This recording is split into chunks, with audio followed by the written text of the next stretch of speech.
O texto que a gente vai meditar nessa manhã se encontra em Gênesis capítulo 14. Queria que você abrisse a sua Bíblia em Gênesis capítulo 14 e nós vamos meditar nesse trecho da palavra de Deus nos versículos 18 a 20. A Bíblia diz assim: E Melquisedeque, que era rei de Salém e sacerdote do Deus Altíssimo, trouxe pão e vinho. Melquisedeque abençoou Abraão, dizendo: Abraão, seja abençoado pelo Deus Altíssimo que criou o céu e a terra, e seja louvado o Deus Altíssimo que entregou os inimigos de você nas suas mãos. Aí Abraão deu a Melquisedeque a 10ª parte de tudo o que havia trazido de volta. Nós começamos a ler a história que está em Gênesis 14. Eu vou rapidamente recordar que essa história fala de uma guerra. Ló, sobrinho de Abraão, tinha sido levado preso quando a cidade onde ele morava tinha entrado numa guerra, e mais outra cidade tinha sido também levada presa, os seus reis e tudo mais, e eles tinham se tornado escravos daqueles que dominaram aquelas cidades.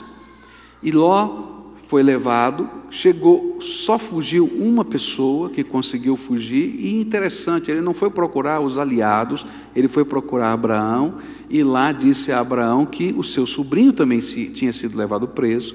E ele então reúne 385 homens para lutar contra 4 nações.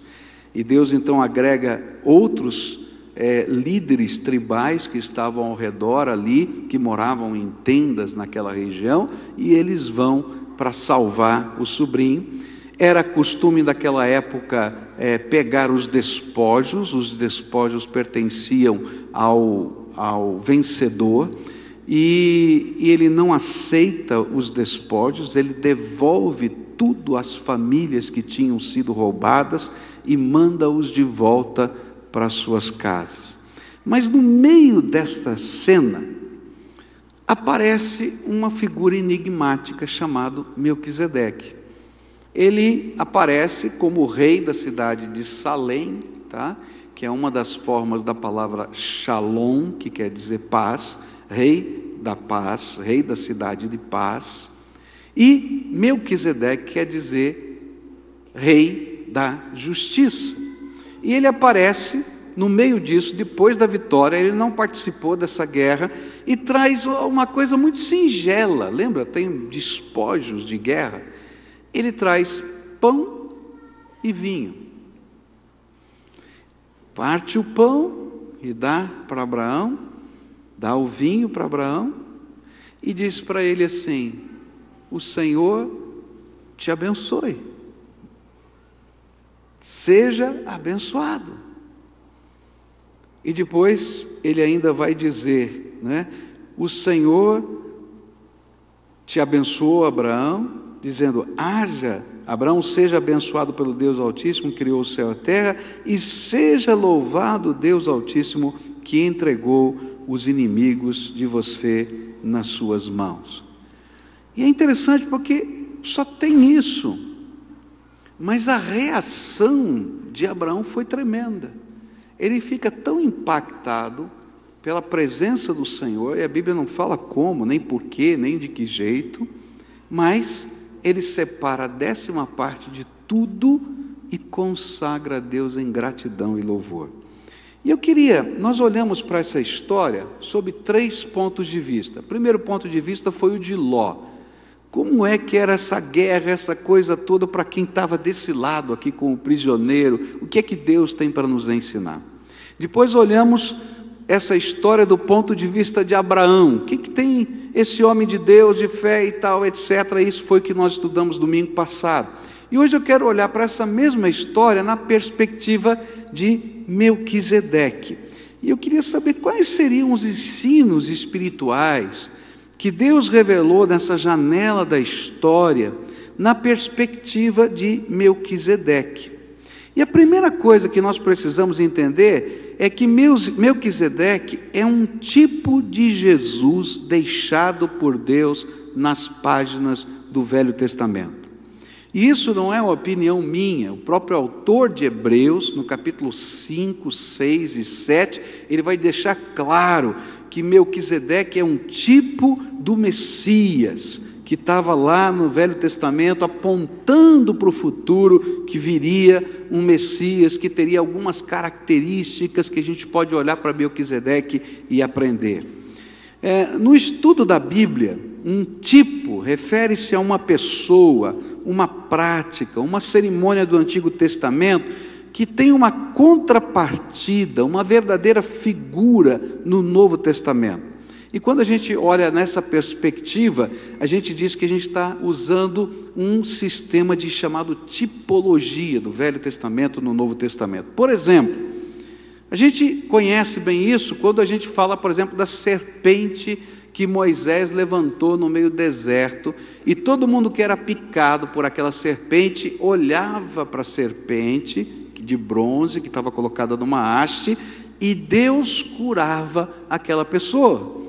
E aí a gente vai descobrir que essa serpente levantada naquela haste no meio do deserto é um tipo do sacrifício de Jesus, e isso é descrito para a gente em João 3,16, onde Jesus mesmo diz: olha, da mesma maneira como a serpente foi levantada no deserto, o Filho do Homem vai ser levantado na cruz. Essa é a ideia.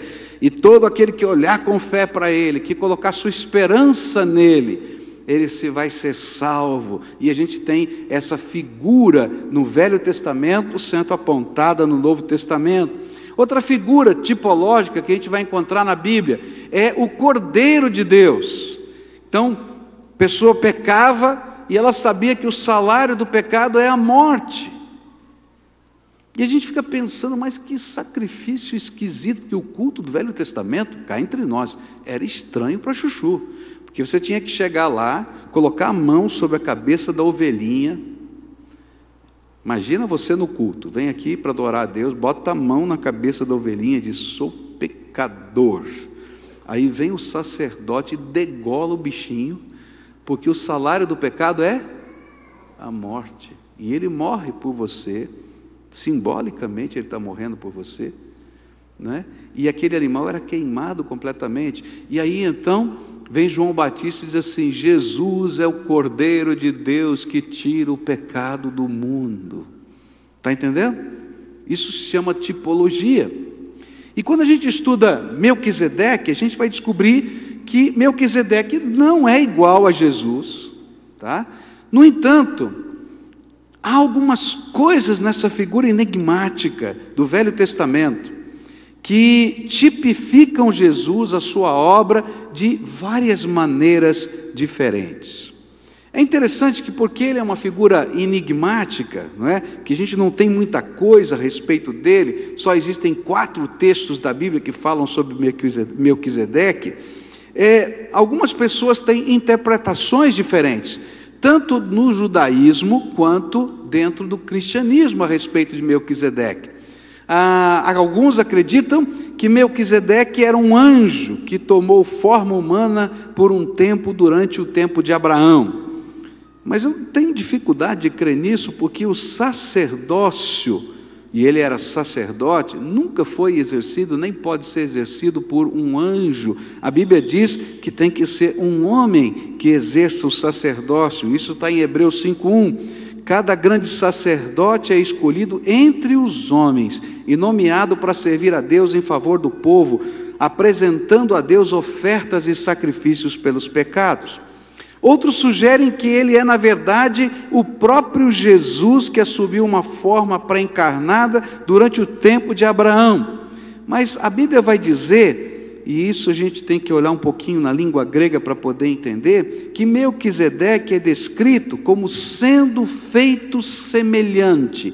É interessante que a palavra que o autor de Hebreus usa em capítulo 7, verso 3, é uma figura do Messias. Essa é a palavra que está na língua grega. Então ele não era o Messias ou a pré-encarnação do Messias. O que eu acredito é que Melquisedeque era um ser humano histórico, cujo ministério sacerdotal tipifica, aponta para Jesus lá na frente na história como o Messias de Deus. Um homem que Deus projetou usar como um referencial do que aconteceria no futuro. E aí nós vamos partir desse princípio para estudar essa história na perspectiva de Melquisedeque. Há 4 textos na Bíblia que vão falar sobre Melquisedeque: Gênesis 14, Salmos 110, Hebreus capítulo 5, 6 e 7. E a maior informação que a gente tem sobre Melquisedeque, não sobre as figuras, se encontra em Hebreus capítulo 7, versículos de 1 a 3, onde a Bíblia diz assim: esse Melquisedeque, que era rei da cidade de Salém e sacerdote do Deus Altíssimo, quando Abrão estava voltando da batalha em que matou os reis, Melquisedeque foi ao encontro dele e o abençoou. E Abrão lhe deu a 10ª parte de tudo que ele havia tomado dos inimigos da batalha. E o nome de Melquisedeque quer dizer, primeiramente, rei da justiça. E porque ele era rei de Salém, o seu nome também quer dizer rei da paz. Não se conhece o pai, nem a mãe, nem qualquer antepassado de Melquisedeque, e também não se sabe nada sobre o seu nascimento ou sobre a sua morte. Por ser como o Filho de Deus, ele continua sacerdote para sempre. E assim, eu quero olhar para essa figura enigmática do nosso texto e projetar para o nosso Salvador. Olhar para essa janela história e tentar aprender a respeito dessa história na perspectiva de Melquisedeque, 4 lições que ela tem a nos ensinar a respeito de Jesus. Eu vou começar agora de manhã e vou terminar hoje à noite. A primeira lição tem a ver com o nome. É muito interessante que na cultura hebraica os nomes são tremendamente significativos. E o nome dele é um nome composto, formado por 2 palavrinhas. Malak quer dizer rei, e tzadik quer dizer justiça, rei da justiça. E a primeira coisa que a gente vai aprender sobre o Messias é justiça. Primeira lição, justiça. Hebreus 7:2 vai dizer isso. O nome dele quer dizer rei da justiça. E a primeira lição que aprendemos é essa: Jesus é o rei da justiça. É interessante que Melquisedeque veio abençoar Abraão por ele ter trabalhado contra a opressão e a favor da justiça. Para pensar. Ele está lá na tenda dele, ele só tem 385 homens, trabalhadores lá, que cuidavam do seu rebanho, que não eram soldados, é claro que defendiam os seus animais, mas eles estavam acostumados a lutar contra quem? Contra os animais, os predadores. Mas ele ouve da injustiça que aconteceu com seu sobrinho, e ele, apesar de ter só 385 homens, quando havia 4 nações que estavam em guerra, ele diz: eu não posso me calar diante disso. E ele convoca os seus homens e diz: nós vamos batalhar a favor daqueles que foram levados como escravos. E interessante que porque ele toma essa atitude, mais 3 vizinhos tomam essa mesma atitude e saem nessa jornada. E quando eles voltam, aparece esse Melquisedeque, rei da justiça, e vai abençoá-lo, porque de alguma maneira aquele homem, Abraão, havia se comprometido com a justiça. A grande lição é que o nosso Salvador é rei de justiça, e por isso ele julga, Jesus julga toda forma de injustiça e impiedade. Há muita gente que só vê Jesus como aquele que nunca vai ser capaz de julgar, de condenar, de punir, de agir com justiça. Um dos aspectos da salvação em Cristo Jesus é o grande amor do Senhor Jesus. E é por causa do grande amor do Senhor Jesus que nós podemos ser salvos. Mas é importante entender que Ele é o Deus da justiça. Tanto é assim que Ele, por causa da sua justiça, tomou o nosso lugar na cruz do Calvário, morreu por nós na cruz do Calvário.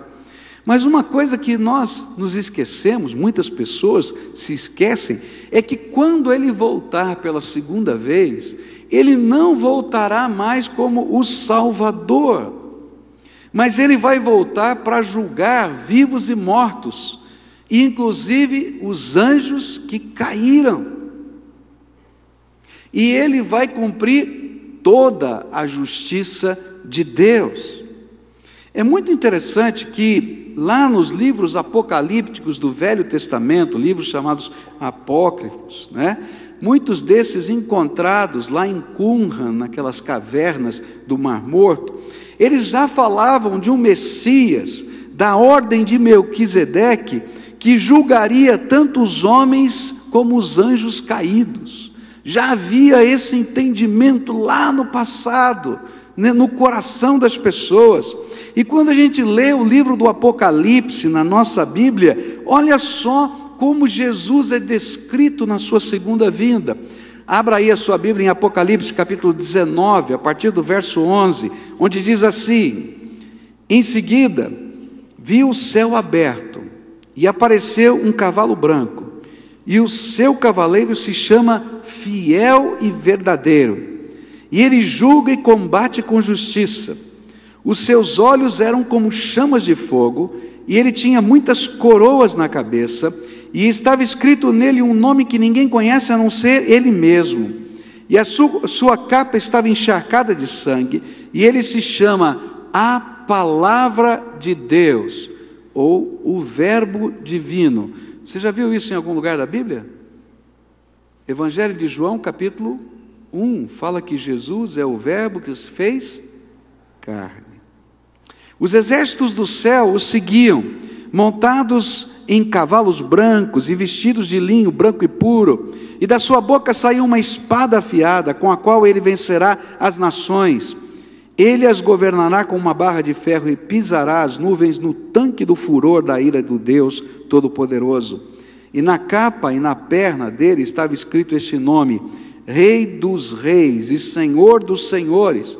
E então vi um anjo que estava de pé sobre o sol, e ele gritou com voz forte, dizendo o seguinte para todas as aves que estavam voando bem alto: venham e se ajuntem para o grande banquete de Deus. Venham e comam a carne dos reis, de generais, de soldados, de cavalos, de cavaleiros, de todas as pessoas, sejam escravas ou livres, sejam importantes ou humildes. E depois viu um monstro aqui nessa versão, besta na outra versão, e os reis do mundo inteiro, e os seus exércitos reunidos para lutar contra aquele que estava montado no cavalo e contra o seu exército. E o monstro foi feito prisioneiro junto com o falso profeta, que havia feito coisas espantosas na sua presença, e com aquelas coisas ele havia enganado os que tinham o sinal do monstro e os que haviam adorado a imagem do monstro. E o monstro e o falso profeta foram jogados vivos no lago de fogo que queima com enxofre. E os seus exércitos foram mortos pela espada que saía da boca daquele que estava montado no cavalo branco, e todas as aves comeram da carne deles até não quererem mais. O texto continua, e se você aqui termina o capítulo 19, começa em seguida o capítulo 20, e você vai ver a revelação do juízo de Deus, o grande trono branco colocado, e o juízo de Deus sendo realizado. E nesse juízo, então vai ali acontecer todos os homens comparecendo diante do tribunal de Deus. Há pessoas que não conseguem crer que o nosso Senhor julgará toda a terra. Há pessoas que não conseguem crer que hoje o Senhor julga toda forma de injustiça e impiedade. Por quê? Porque Ele é o Rei da justiça hoje e para todo sempre. E por isso que o princípio da sabedoria descrito na Bíblia, nas Escrituras Sagradas, é o temor do Senhor. Há uma coisa que falta nos nossos dias, é o temor do Senhor. A gente vive num estilo de sociedade em que a reverência e o temor não existem mais no coração das pessoas. E isso vale para qualquer autoridade. Por exemplo, um dos grandes problemas do Brasil é a falta de respeito para com os professores. Há um movimento aqui na nossa cidade que a gente está trabalhando para a gente dizer, olha, nós como cidadãos aqui de Curitiba precisamos valorizar os nossos professores. Esse movimento promovido por várias igrejas evangélicas, ela vai estar dizendo assim, nós precisamos valorizar os professores pagando bem o seu salário e dando-lhes a honra devida pela sua função e ensinando os nossos filhos o valor de ter preceptores. Mas esse temor, esse respeito, ele não está muito mais incutido dentro do coração das pessoas. E isso vale para com toda a sociedade, mas vale para com Deus. Mas Deus é o Deus de toda justiça, e que Ele não pode compactuar com o pecado na nossa vida, e que Ele não pode compactuar com o erro, que Ele não pode compactuar com a injustiça, e que Ele não faz vistas grossas, simplesmente porque Ele nos ama, mas Ele tem que tratar com justiça e amor temperadas 50% e 50%. E a grande lição que Melquisedeque está tentando nos lembrar é que Jesus é o Rei da justiça. E que toda forma de impiedade, Deus intervém na sociedade hoje. E um dia intervirá definitivamente no juízo final. E que essa é uma realidade da Bíblia e é uma realidade da vida.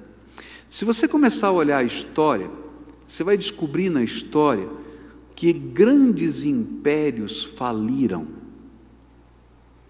E quando você começa a olhar por que os grandes impérios da história faliram, você vai descobrir a corrupção, a mentira, a violência, o engano.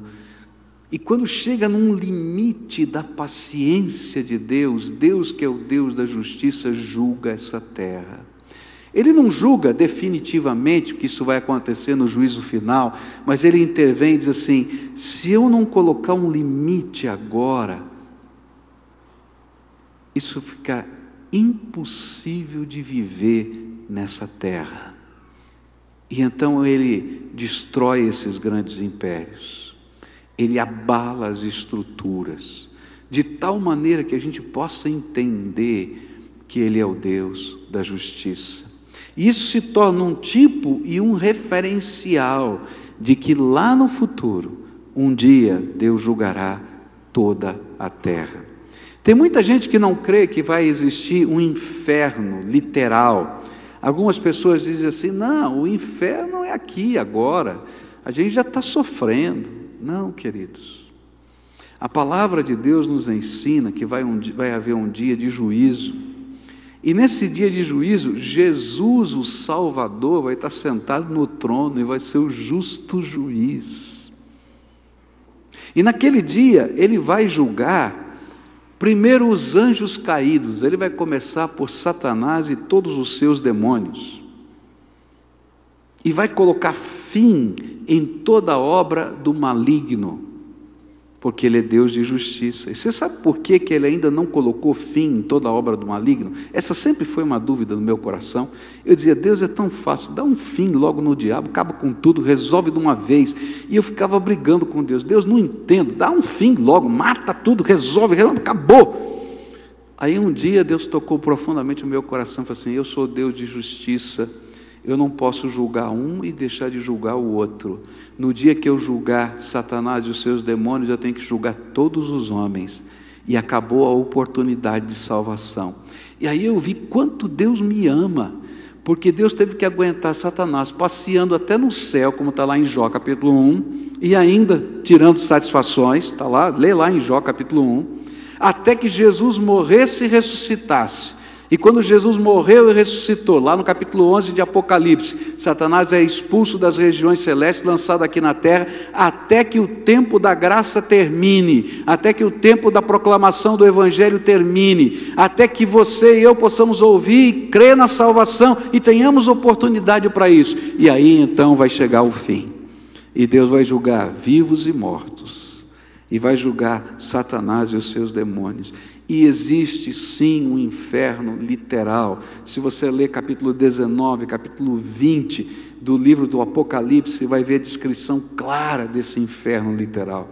Eu não estou falando isso para gerar medo no coração de ninguém, mas para gerar sim o temor do Senhor. Com Deus não se brinca. Uma das histórias que mais me impressiona no Velho Testamento está no livro de Daniel. E no livro de Daniel tem um rei que está cercado pelos seus inimigos, os medos e os persas cercaram a Babilônia, e no meio desse cerco de guerra ele faz um banquete. E ele faz aquele banquete, ele está lá comendo e ele diz: não, sabe de uma coisa, hoje eu quero usar o melhor aparelho de jantar que possa existir. E ele então manda trazer dos tesouros dele todos os utensílios de ouro do templo de Jerusalém. E quando ele está lá fazendo aquela festa, aquele bacanal todo, com aqueles utensílios de ouro do templo de Jerusalém, ele tem uma visão. Ele vê a mão que está escrevendo na parede 3 palavras: Mene, Mene, Tekel, Farsim. 4 palavras: Mene, Mene, Tekel, Ufarsim.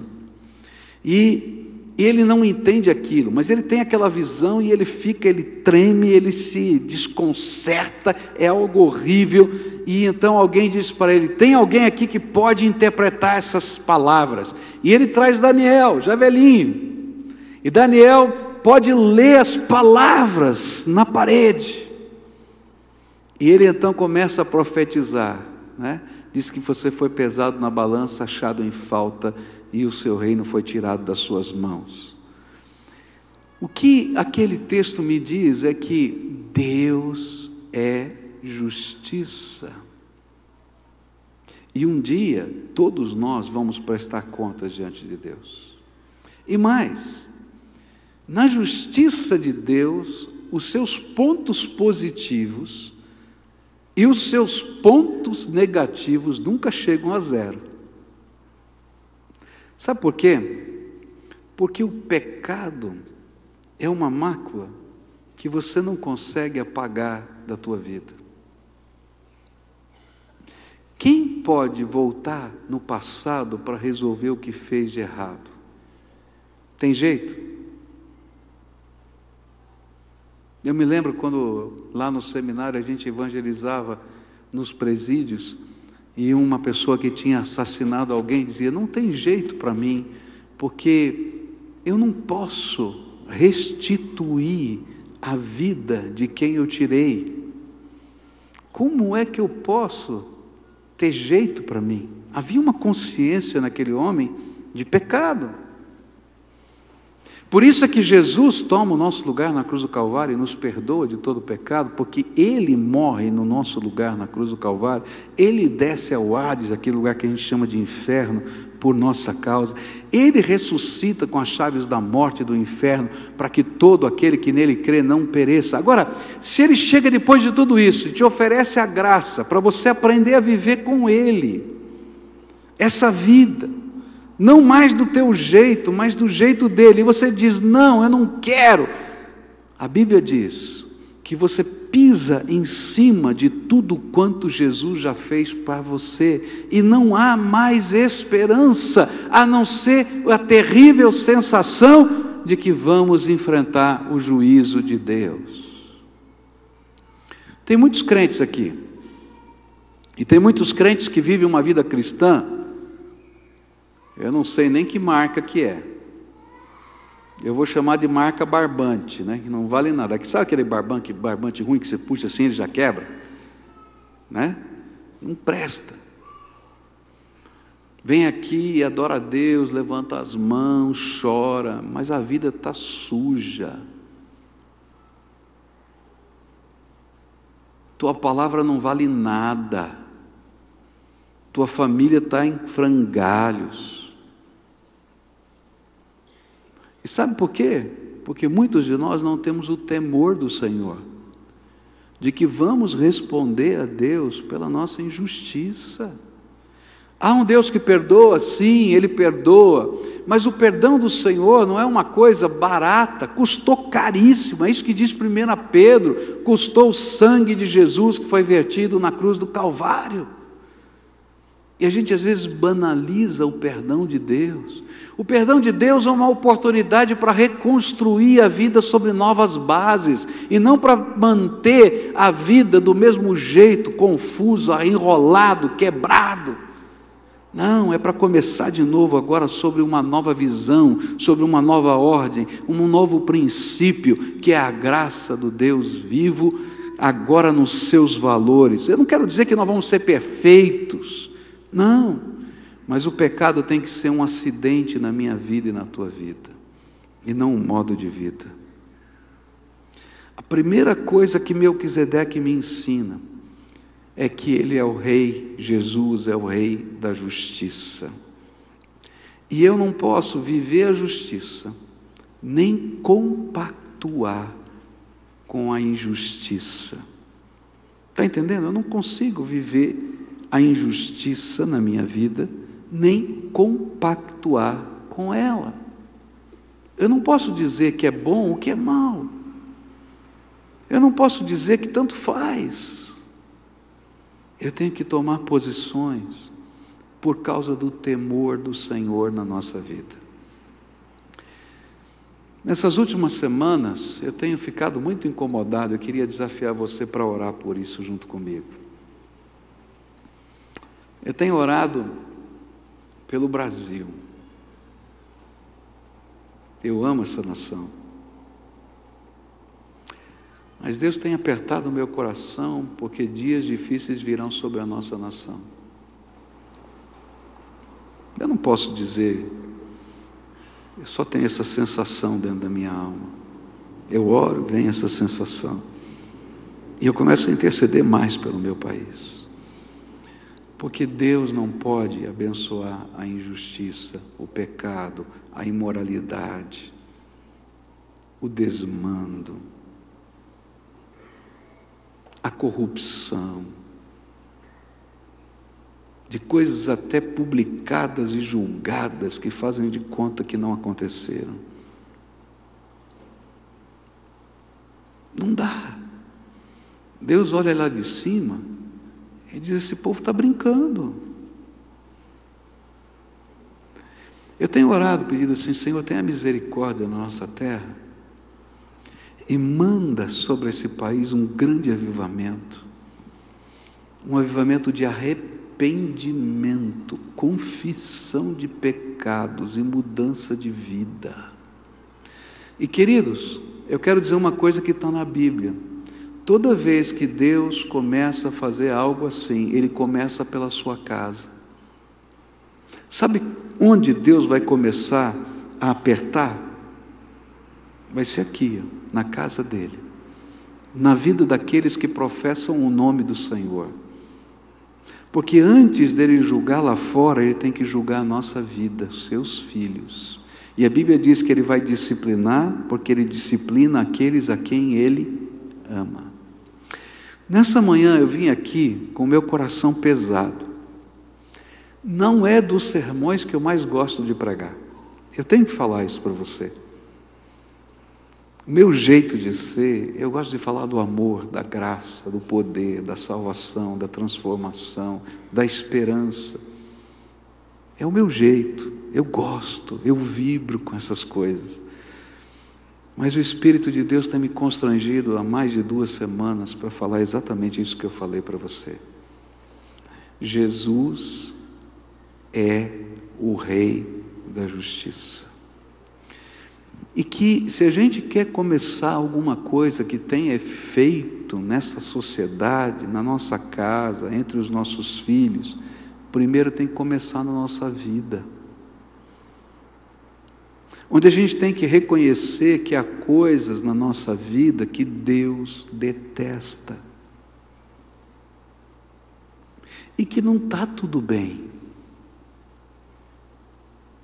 E que a gente precisa do perdão, sim, de Deus, mas a gente precisa do poder transformador de Jesus para dizer: eu quero ter nojo dessas coisas que não estão bem na minha vida e mudar a minha vida.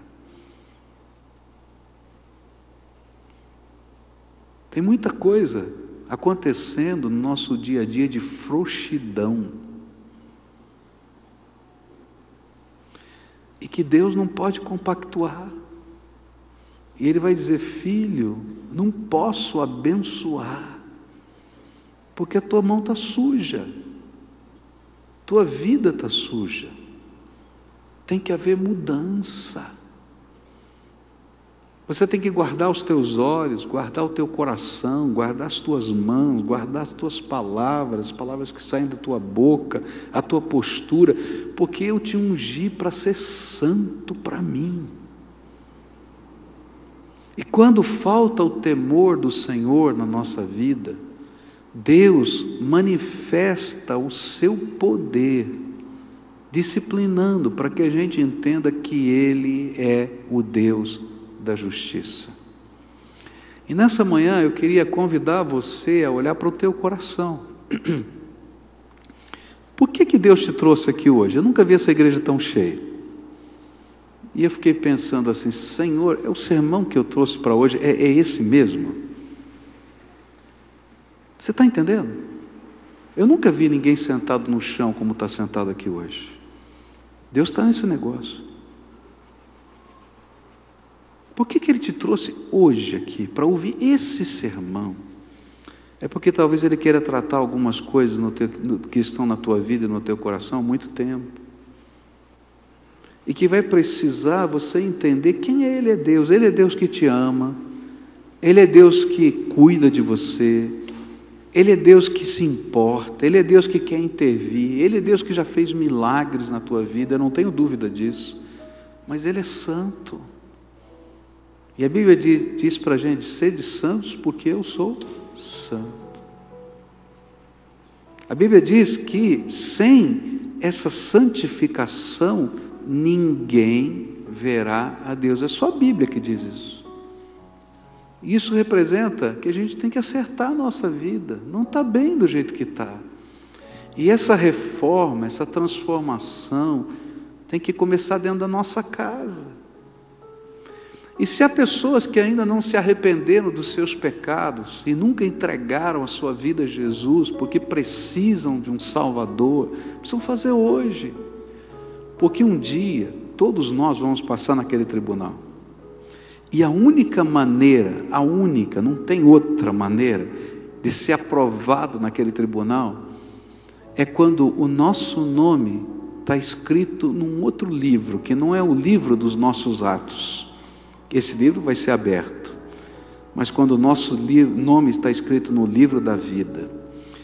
E o livro do Apocalipse, capítulo 21, diz que a gente só tem o nosso nome escrito no livro da vida se nós formos lavados no sangue do Cordeiro. Ou seja, se a justiça do Rei da Justiça, que foi feita e realizada por nós na cruz, eu me apropriar para a minha vida e assumir um pacto com Ele, de tentar viver a minha vida segundo a sua vontade, cada dia na minha vida. Hoje, eu queria convidar você a arrependimento, a confissão de pecados. O que o Espírito de Deus quer mudar na tua vida hoje? O que o Senhor, enquanto eu falava, aplicou no teu coração? Porque hoje, diferentemente do que eu prego normalmente, eu não ilustrei muito. As ilustrações estão aí na tua vida, porque o Espírito de Deus diz: está vendo? Isso aqui tem que sair da tua vida. Eu não concordo com isso. Eu não posso abençoar isso. E o Espírito é que está fazendo isso, não fui eu. Então hoje, se o Espírito de Deus está te convocando a arrependimento, a confissão, a entrega, a renúncia de algumas coisas. Sabe por que a gente não gosta que Deus mexa nessas áreas da vida? Porque nós amamos o pecado. Em algumas áreas da vida, amamos mais o pecado do que amamos o nosso Salvador. E adoramos e servimos o nosso pecado. E Deus diz: eu não posso abençoar. É como no tempo de Ezequiel, e você vai ver lá na Bíblia, Ezequiel falando sobre isso, quando dentro do templo de Jerusalém, eles colocaram uma imagem de Baal e uma imagem de Azera, o Senhor da terra e a Senhora da fertilidade e do prazer. E estava lá Ezequiel orando junto com os líderes, e Deus disse assim para Ezequiel: Ezequiel, eu não posso abençoar, e não posso ouvir essa oração, vem comigo. E aí ele é arrebatado em espírito, diz a Bíblia, e ele é levado até o templo, e naquela visão Deus diz para Ezequiel: abre um buraco na parede do Santíssimo Lugar, lugar só que o sumo sacerdote podia entrar. E aí na visão Ezequiel abre aquele buraco na parede e diz: olha. E ele disse assim: vi coisas nojentas, as quais eu não consigo nem nominar. E Deus disse: eu não posso abençoar essa terra. Quando Deus está abrindo o buraco, e Ele abre porque Ele vê tudo, da tua alma e do teu coração, o que Ele está vendo? O que Ele está vendo? O ranço, o amargor, a cobiça, a luxúria, coisas que Deus diz: eu não consigo abençoar. Então hoje é dia de arrependimento, é dia de confissão, é dia de entrega, é dia de dizer: Senhor Jesus, Tu és o Rei da Justiça. Porque só quando Ele é Rei da Justiça é que a gente pode experimentar o outro lado dele, que a gente vai aprender hoje à noite. Ele é o Rei da Paz. Só quando a justiça dele entra na nossa vida é que a gente pode experimentar o outro lado desse Messias precioso que é Jesus, o Rei da Paz. Se hoje o Espírito Santo de Deus está falando com você, eu vou pedir uma coisa muito difícil para você. Eu vou pedir para você sair do teu lugar, vir aqui na frente, e a gente se humilhar na presença de Deus com arrependimento e fé. Pastor, complicado esse negócio. É mesmo. Mas eu sempre digo por que eu faço isso. Porque às vezes a gente tenta se convencer que a gente está obedecendo a Deus, mas a gente não tem coragem de dar um passo na direção daquilo que Ele manda. E esse é um símbolo e um sinal para você. Senhor, é para valer. É arrependimento, pode limpar. E aí nós vamos confessar coisas diante de Deus. Você e eu, Senhor, limpa, limpa, limpa. Começa essa limpeza na minha casa, no meu coração, na minha vida. E alguns talvez vão ter que voltar em casa e pegar e colocar coisas que não prestam, que você sabe que Deus não gosta, numa caixa, e quem sabe tirar da tua casa, quem sabe queimar, porque não presta nem para dar para os outros. Não é verdade? Então, se hoje o Espírito Santo de Deus está falando com você, vem para cá, vamos orar juntos, vamos fazer essa entrega. Vem a família toda, se o Espírito estiver falando, desce aí da galeria, desce aqui de baixo, de onde você estiver, que essas escadas, essas rampas não sejam impedimento para aquilo que o Espírito de Deus quer fazer hoje. E se você ainda não entregou a tua vida a Jesus para Ele ser o seu salvador pessoal, vem hoje para cá, porque Ele quer fazer alguma coisa tremenda na tua vida. Hoje é dia de arrependimento, confissão e fé. E eu tenho certeza que a promessa de Deus vai se cumprir. A palavra de Deus diz assim: santificai-vos, pois farei maravilhas no meio de vós. Santificai-vos, pois farei maravilhas no meio de vós. Santificai-vos, pois farei maravilhas no meio de vós. Essa é a palavra de Deus. Santificai-vos, pois farei maravilhas no meio de vós. Essa é a obra do Senhor na minha vida, na tua vida, do Espírito Santo. O que é que Deus quer limpar, tirar, arrancar? Que Ele está dizendo: não concordo. Vem hoje. O que é que você vai entregar ao Senhor hoje? O que é que o Espírito de Deus está falando com você hoje? Essa é a obra de Deus, do seu Espírito na nossa vida. E se Ele estiver falando com você, não resista. Não resista. Porque Ele vai revelar a glória dEle de alguma maneira. E o princípio de toda sabedoria é o temor do Senhor. Temer a Deus com toda a alma, amá-lo de todo o coração e saber que Ele é o Rei que se inclina para nós. Mas pastor, tem coisas que eu não consigo. A gente dá os passos de fé que são nossos e a gente pede a intervenção do poder do Espírito Santo. E Deus revela a sua glória transformadora na nossa vida. A gente tem estudado a vida de Abraão, e a gente vai ver momentos na vida de Abraão que Deus não gostou. E ele teve que voltar e reconstruir os seus altares. É assim que funciona na nossa vida. A gente volta e reconstrói os nossos altares. Esse é o jeito de Deus. Vamos orar? Tem gente descendo, vou aguardar ainda aqueles que estão descendo, que o Espírito de Deus está falando. Vem para cá, em nome de Jesus, vem. E a gente vai orar.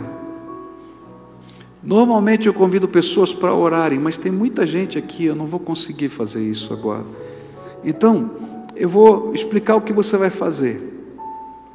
O que é que o Espírito Santo de Deus ministrou para você hoje? Então você vai dizer para Ele: Senhor, eu entendi o que o Senhor falou. E isso aqui dá nome, tá? Isso, aquilo outro que o Espírito falou com você, eu estou entregando. Mas eu não estou entregando só isso. Eu quero que o meu coração seja limpo para o Senhor habitar dentro de mim e a Tua glória está na minha vida. Eu sou Teu, eu sou Teu, eu quero ser Teu, e que a Tua justiça seja imputada pelo sangue de Jesus na minha vida.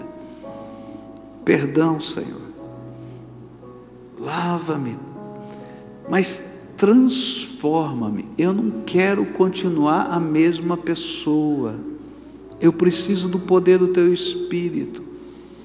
Se existem vícios na tua vida, que o Espírito está ministrando, você vai dizer: Jesus, eu preciso do poder do Senhor para ser libertado desse vício. Me dá a Tua graça, me dá a Tua graça.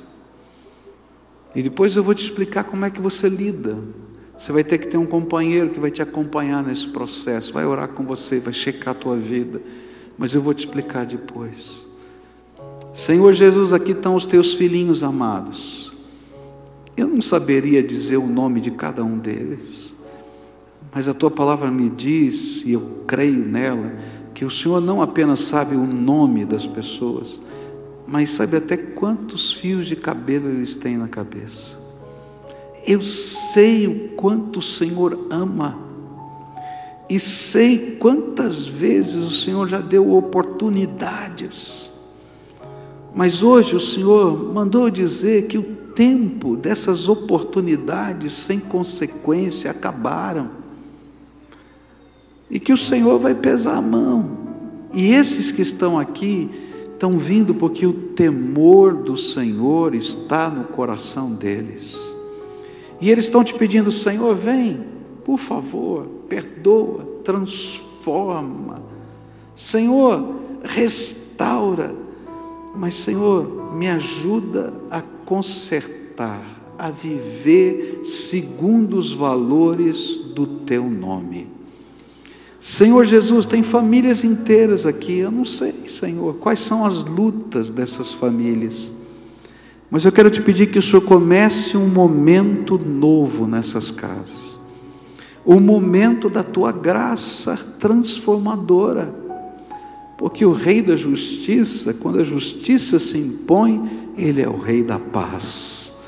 Então, Senhor, que a paz do Senhor Jesus, que excede todo o entendimento, possa guardar a mente e o coração desses Teus filhos, e que o Teu Espírito seja um professor particular, e que o Senhor ande com eles, e que toda algema colocada por Satanás sobre essas vidas seja quebrada agora em nome de Jesus, e que o sangue do Cordeiro de Deus limpe, e que toda acusação do maligno contra eles cesse, porque o Teu Espírito vai testificar, o Espírito deles: fostes lavados no sangue do Cordeiro.